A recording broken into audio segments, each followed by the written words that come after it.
Welcome to Mindful Escape, the podcast that inspires you to live your best life. My name's Leighton Jewett and I am your host, and today we have Gabe on the show.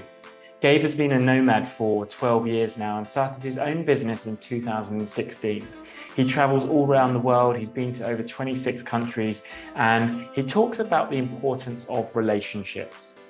Not only when you start your own business, but before then, whether you're at university, whether you're at school, whether you're in your job, and keeping those connections throughout your life. He will explain the importance of it and why you should be doing that. He also dives deep into his journey, his challenges, and the lessons he's learned along the way. I think you're really going to enjoy this episode, so listen closely and we'll jump straight in. Gabe, thank you for coming on to the Mindful Escape. Tell us a little bit about yourself. First and foremost, thank you so much for having me, Leighton. Pleasure to be here.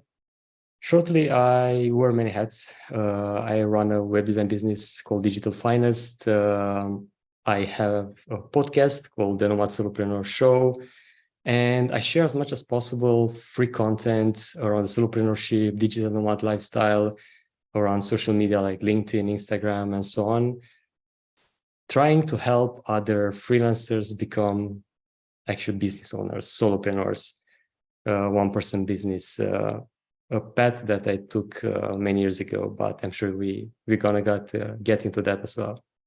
Yeah, absolutely. So for you, it's all about the nomad lifestyle. It's great because we obviously did a recording on your podcast yesterday, which I think will be coming out a couple of weeks after this is released. So people can check that out. I'll put the link in the description below once it's ready.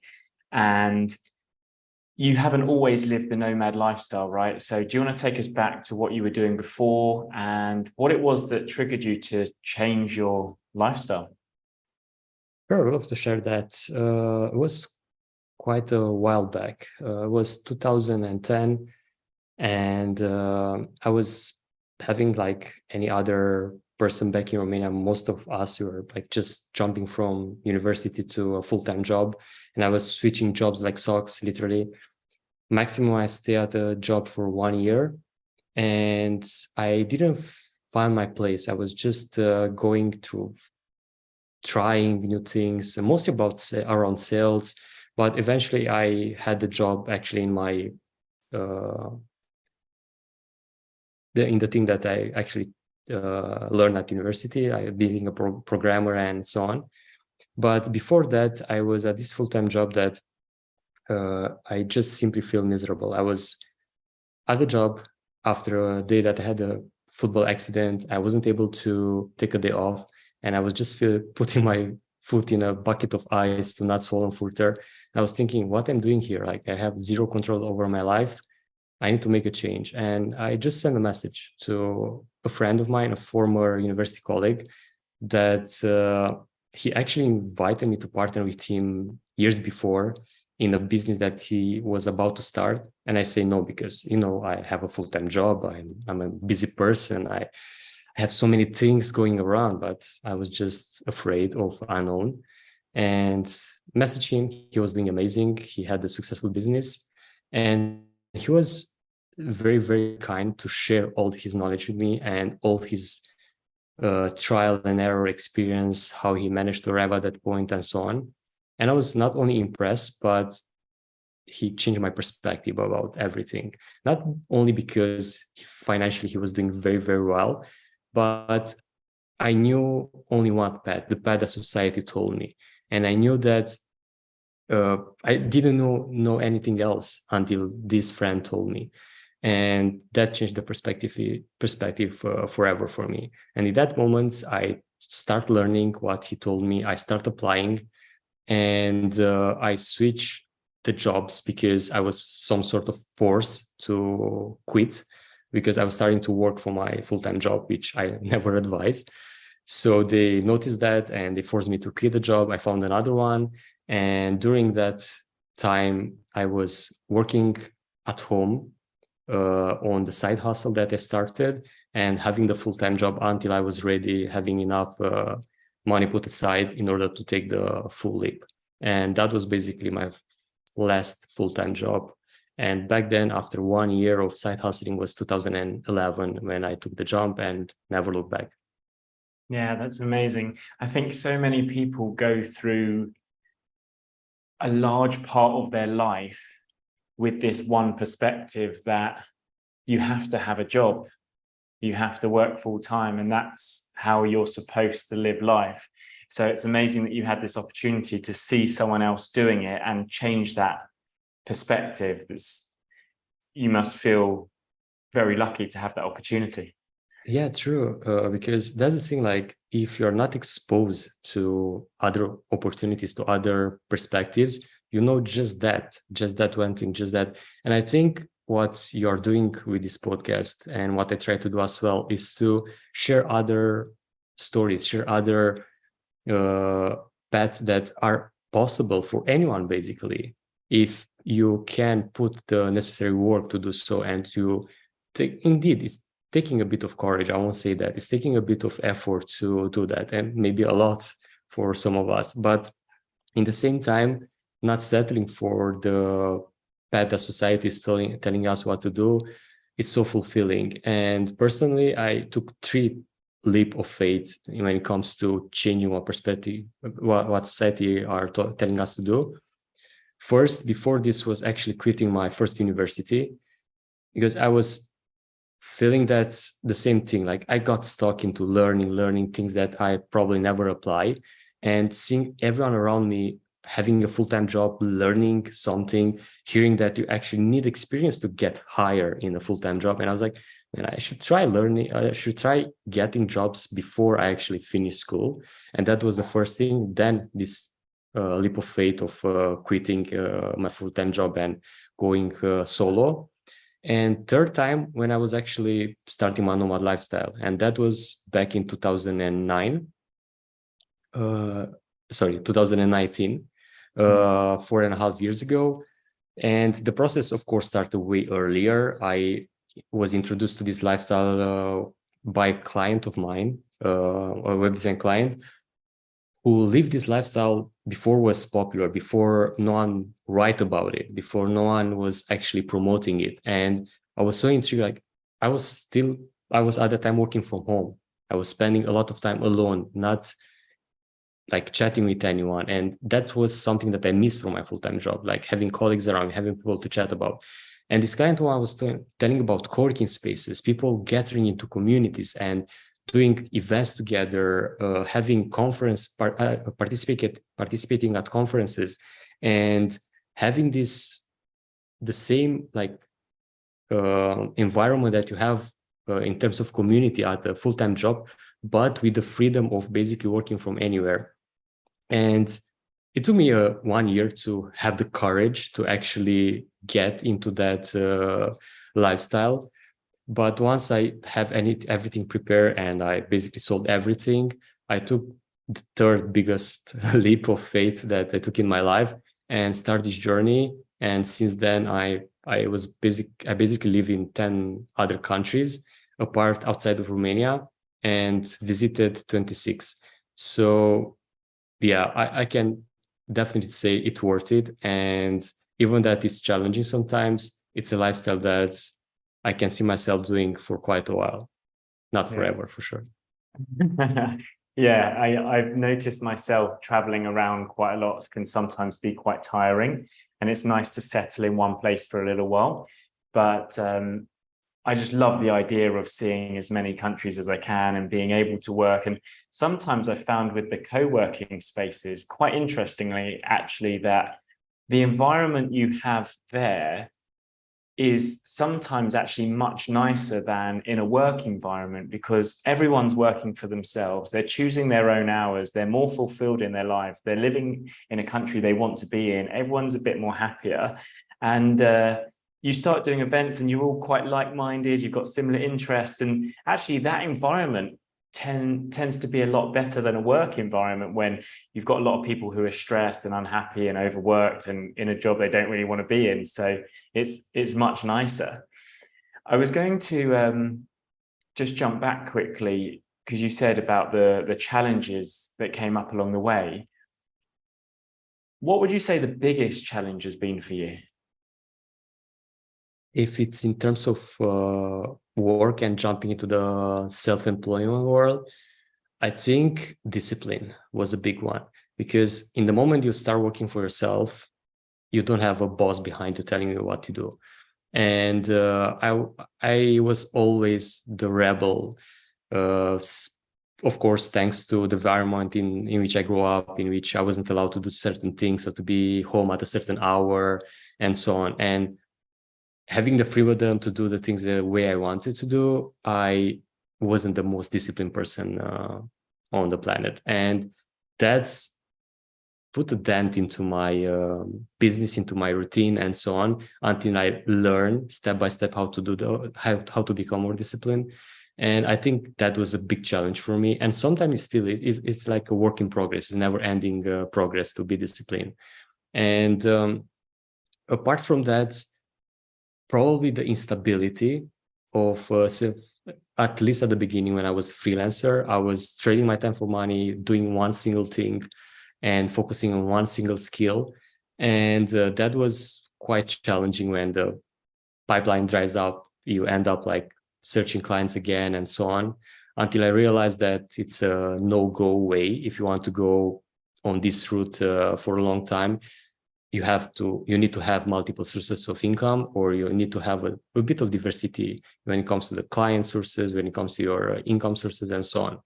And those were the most challenging things, I would say, at the beginning, at least. Yeah. With the discipline, so I've noticed that I tend to be quite disciplined in terms of actually doing work, but sometimes I'll do tasks that I prefer and put off tasks that I don't. Do you have a similar pattern?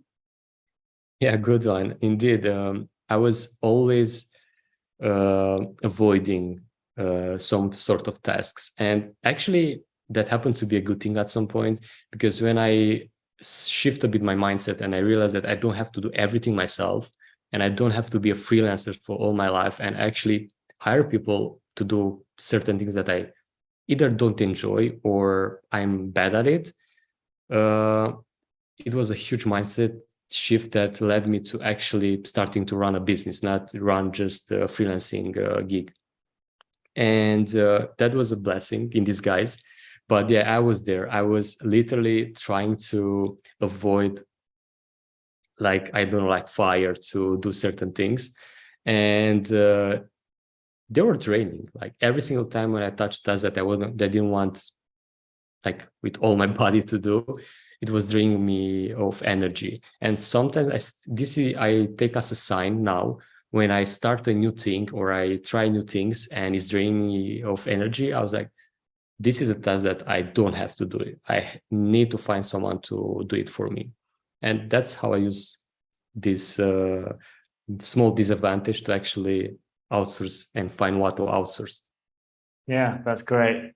When you were doing your side hustle alongside your job, I know myself, I was working in an industry where it's very long hours and I was doing 6 days a week. So to start something on the side was just exhausting. How did you find it, and what kind of tips and tricks can you give to people that would enable them to work on this side hustle while doing a job? But first and foremost, don't do it like me. I was basically working from 3 a.m. in the morning until 7 when I was going to my full-time job, going back home from 3 p.m. and sleeping for 1 hour or so, getting back into working environment back home, working until around 12 in the midnight, sleeping for 3 hours. And from the beginning, I was just 5 days a week working on my full-time job. And I was spending the weekends as well working on my side hustle. Totally, I don't recommend this approach. It wear me down. I end up in the point that I start to have health issues and so on.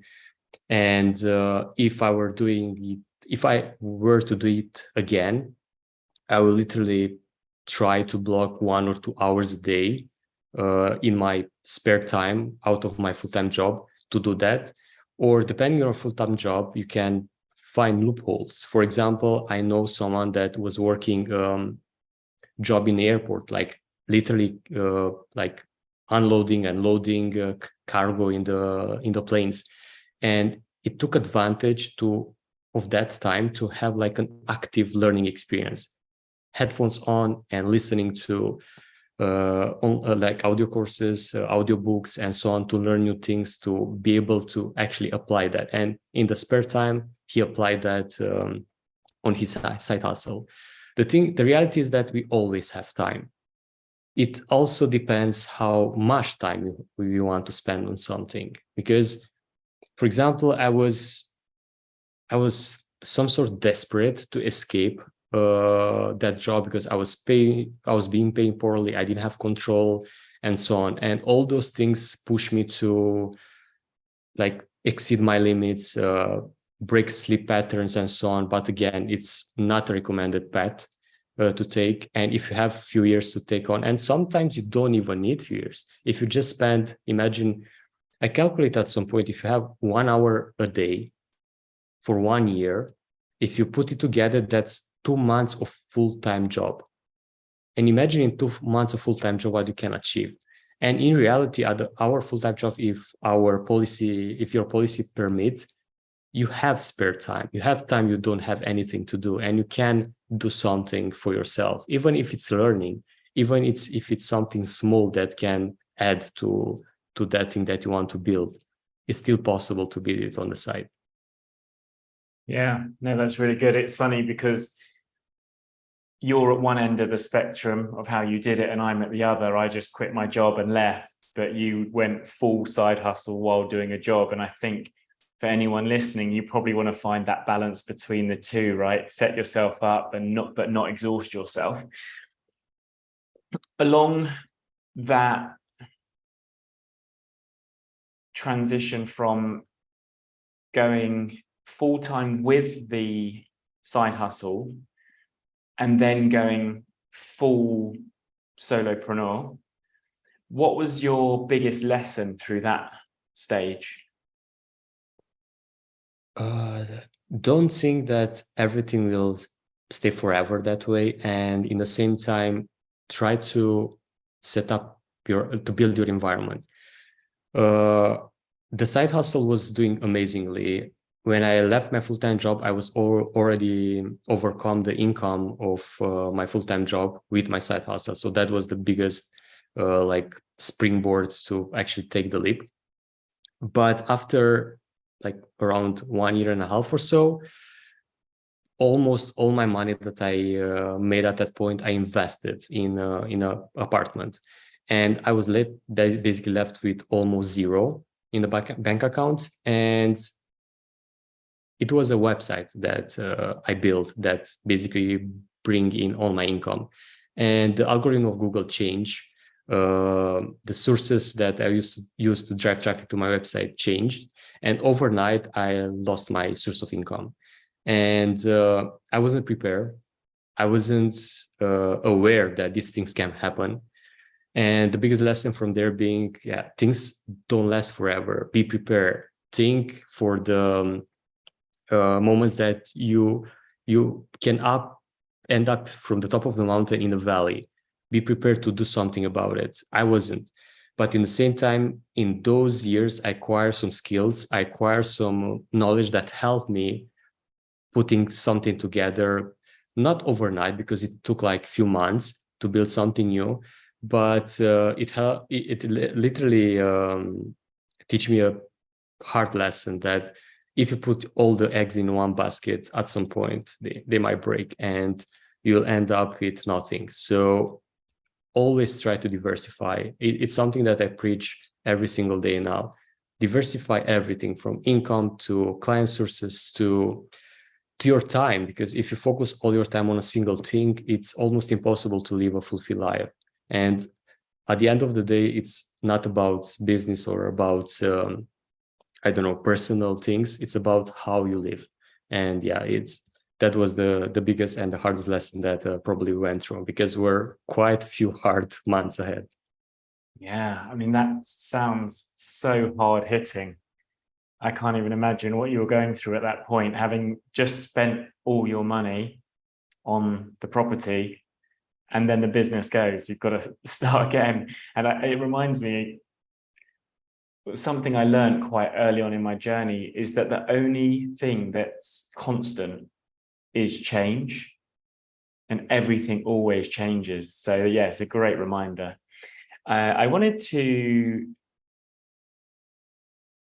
have a think about when you were in your employed job and you were unhappy and you were thinking about what you wanted to do and you were changing jobs all the time. It seems to be quite a common thing amongst people I speak to. They go into a new job, they're happy for a little while, they start getting fed up with it, and then after 8, 10, 12 months they decide, okay, I'm going to go somewhere else. And you just keep going through this cycle. You move to a new place, become unhappy again. If you were to give some advice to yourself back in those days, what would you say? That's a good question.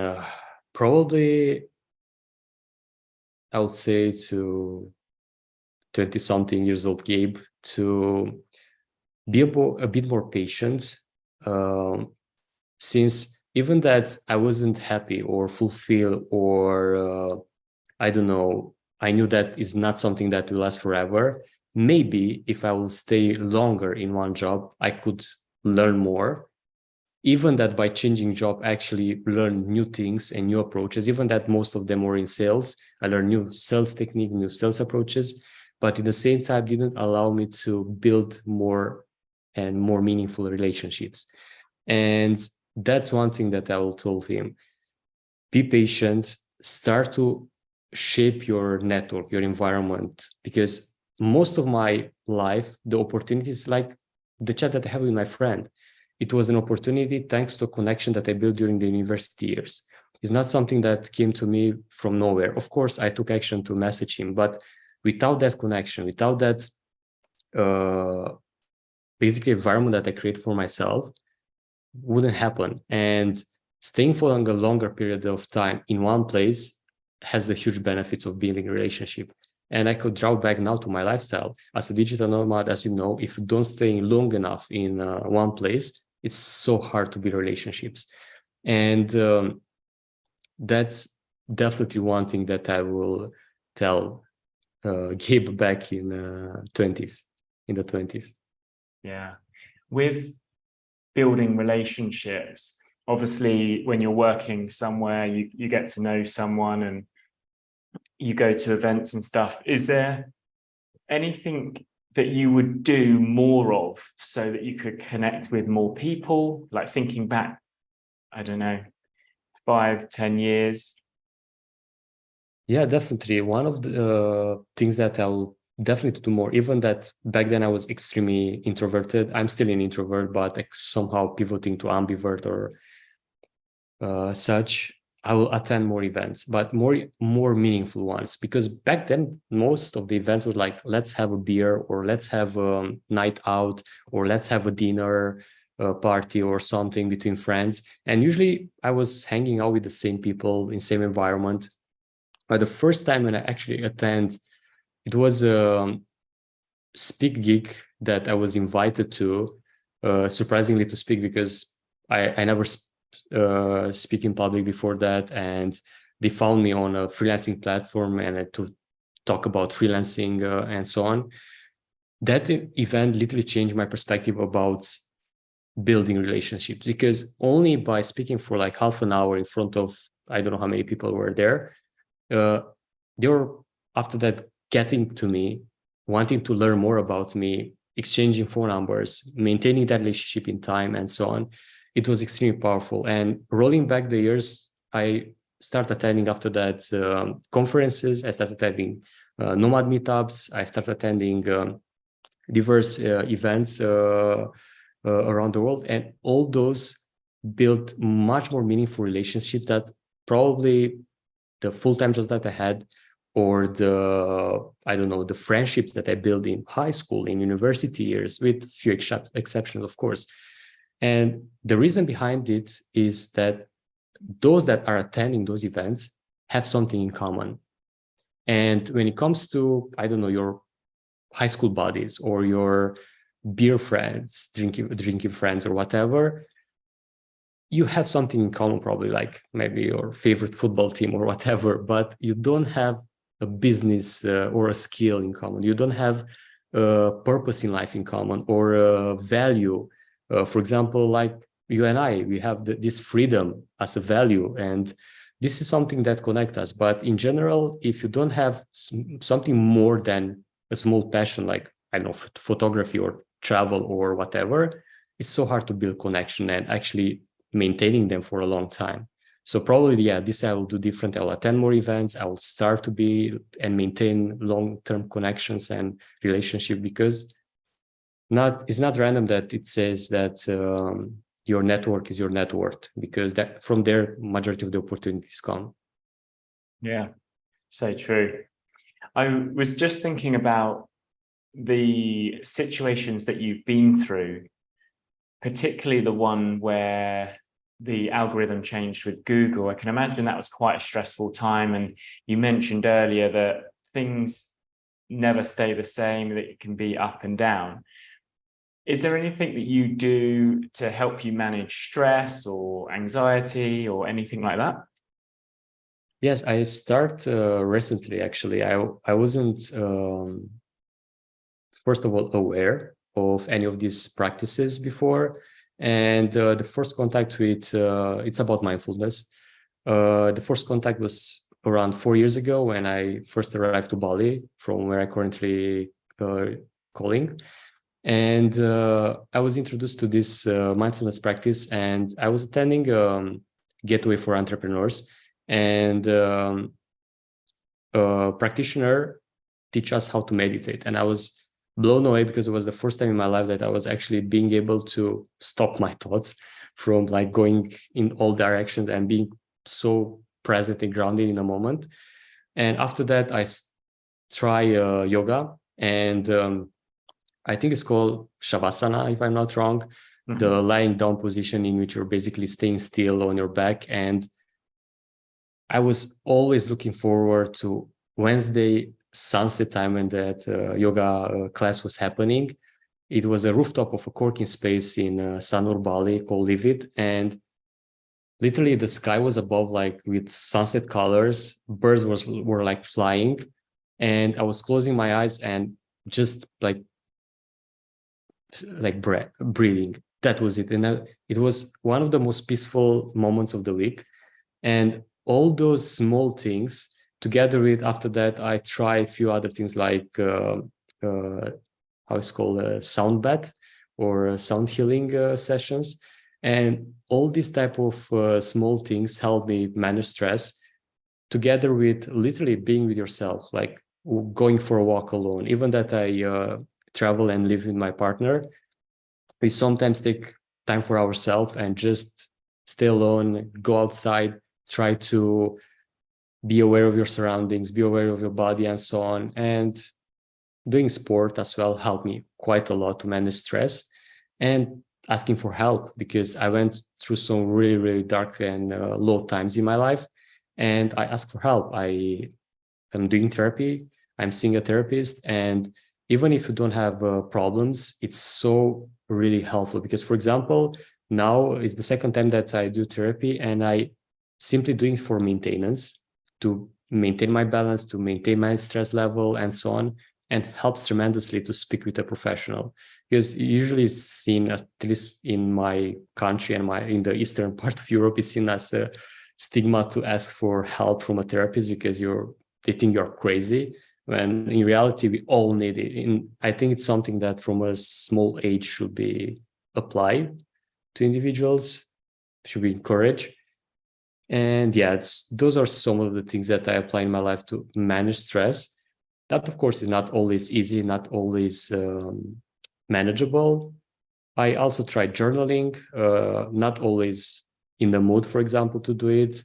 I'm still building this small habit, but yeah, this definitely helps. Yeah, great. So many good points there. I found yoga was the introduction to mindfulness for me. Initially, I went in thinking it was just stretching, as most people from the West do. And then, yeah, I soon found out that it was the most mindful practice I could do because I was so in that moment. And as you say, you do the shavasana at the end of the class, and then I would come out and it was like all the stress had just melted away. So yeah, that was really beautiful. And the other thing I wanted to touch on was, what was the last thing you said after meditation? After sound bath. No, something else. I can't remember. It'll come back to me. Don't Anyway. Cool. That's pretty much it for me. Was there anything you wanted to add in terms of your journey that you would like to recommend to anyone listening in terms of encouraging them to live a more mindful life and a life that they truly want to lead? Yes, I do actually. It's asking yourself, is this the life that you want to live? Yes, sometimes we, as I mentioned, follow the pattern of what society is telling us to do and end up in a place where we are like simply feeling miserable or unfulfilled or as you want to call it, trap. And be an explorer, explore knowledge, explore different ways of living, explore different ways of doing things, ask questions, question everything, because at the end of the day, you have to question everything. And if you're able to question everything, you'll be able to go out of your comfort zone, to try new things, to explore life, explore the world. And you end up in a position where you'll see that there is more to life than what you're doing probably now. And that's valid for every one of us, even if you try so many things. Like I've been to 26 countries, but I have still so much to learn about other cultures, about other ways of living. For example, here in Bali, there is a day on a year when they close down everything. It's not allowed to turn off a light on all the island. It's called the Silent Day. And it's probably one of the most beautiful things I ever experienced. Imagine going out in the courtyard, because you're actually not allowed to go in the street, and looking at the star. No light pollution, no nothing, just the sky you haven't seen like you haven't seen before. And all these type of small experiences are possible only if you question everything and to actually go and explore new ways of living. Because yeah, there's more to life that we think and the society is telling us that there is. Yeah, I think it's so important because we grow up in a world and are surrounded by things where we assume that what we're doing or what we're supposed to do is the right thing or the right path. And when we start to question things, and even if it's the little things to start with, that will then give us the confidence to start questioning more. And as you say, come out of your comfort zone. I also remembered the other bit I was going to ask you or talk about was asking for help with the therapist. In the world I've come from, there is a stigma against having a therapist, and I think it's getting better with time. More and more people are opening up. I found as a man that asking for help can sometimes be a sign of weakness. How did you get over that, and what gave you the courage to go and speak to someone and ask for help? Well, it took me like 1 year to get the courage to do so. And indeed, one of the reasons was that like I'm powerful. I can do everything. I can change. I don't know the way I think. I could change the. And yeah, you can, but sometimes you need a bit of push. Sometimes you need a bit of guidance, a bit of help. And actually, asking for help, it's a sign of power because you're aware that something is going off, and you're aware that something has to be changed in order to not go on the wrong path. And I got a lot of help from my partner, which spot different changes in my behavior, my like feelings. And one thing that helped a lot was her telling me that you look very sad. And I was always consider myself a person that is happy, that is full of life and so on. And someone telling me that I look sad, like change everything. And there was, of course, a trigger in which I was always in my mind. I isolate myself from everyone, from friends, from family, from her. And that started to affect all the relationship with others. So I didn't want to change my relationship with my girlfriend, with my friends, with my family. So I had to make a change. So that was a big push to actually ask for help.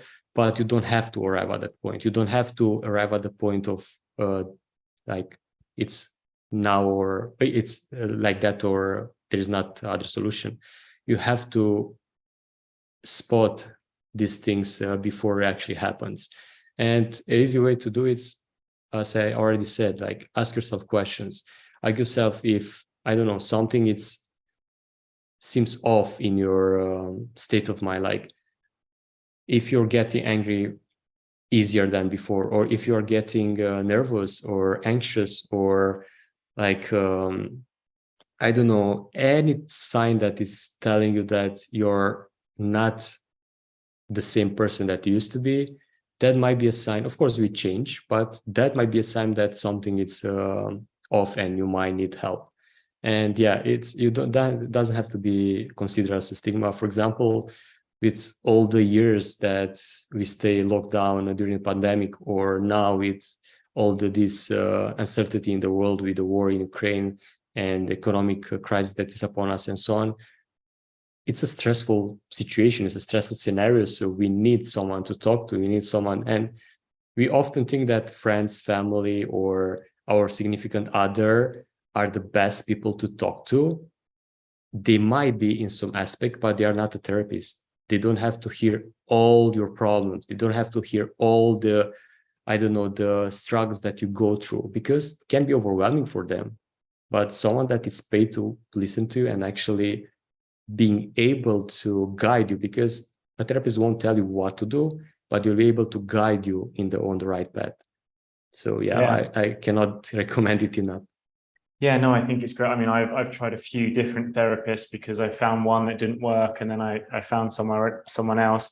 And I've got a friend actually who, he didn't feel like he needed to see a therapist, but he decided to do it anyway, and things started coming up, and he said it completely changed his perspective, and it was one of the best investments he ever made, not even just for his personal well-being, but also for his business as well, because he went into that with a better state of mind. So yeah, I think it's fantastic. And thank you for sharing.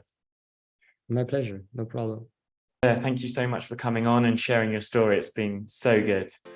It was an absolute pleasure. Thank you so much for the opportunity to share it. And thanks again for having me.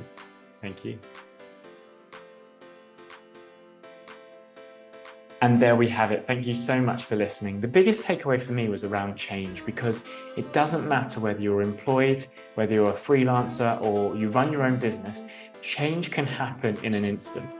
And you can't always plan for change, but you can prepare as much as possible and try and be as mindful as you can about the potential outcomes of what you're doing. I think from Gabe's situation, perhaps he got a little bit complacent in terms of the amount of income he was having from his business, that he was comfortable to invest in that property and didn't allow for the change that happened. So just think about that. No matter what you're doing in your life, think about what the potential risk is. And obviously we want to take risks. You want to live a more fulfilled life, so you're going to have to take risks, but just do it mindfully. Think about not putting all your eggs in one basket. Think about not putting all your money onto one thing, because you don't know what could happen. And I'd like to say to you, be bold and go all in on things that you want to do, but just do it mindfully, because you never know what's around the corner. I hope you enjoyed this episode. If you found value, make sure you share it with a friend, and I'll see you same time next week.